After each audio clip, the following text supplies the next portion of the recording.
Maintenant, cette édition qui a commencé, qui a duré pendant 2 semaines, cette édition, elle est plus globale.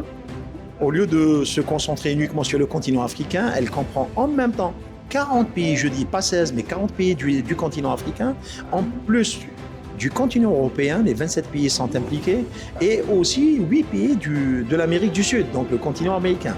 Vous voyez, donc, tous ces pays des 3 continents, tous envoient leurs requêtes au secrétariat d'Afripol ici, pour leur confirmer de la véracité des documents, ou bien si c'est des documents qui sont contrefaits. Donc c'est un travail immense, et en plus, avant on s'appuyait seulement sur l'expertise européenne, maintenant non, on a aussi nos experts africains qui ont été formés par Afripol, qui étaient à bord, qui étaient là, eux-mêmes ont participé à cet exercice pour assurer la véracité des documents.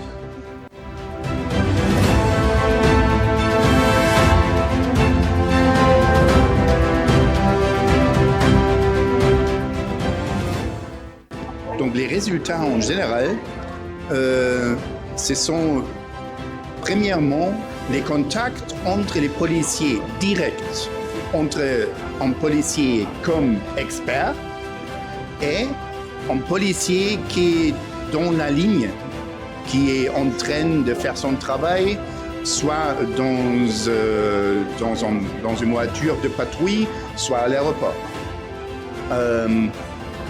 Et nous avons eu des demandes de 500 et quelques cas, toujours concernant un document éventuellement douteux ou suspect. Et là, on a pu donner une réponse rapide aux collègues dans la ligne. Et tout ça, pas seulement en Algérie, on a pu faire ça dans toute l'Afrique. So Afripol, basically, it was just like a bridge connecting the requests from member states to our colleagues in Germany. That's what makes it different.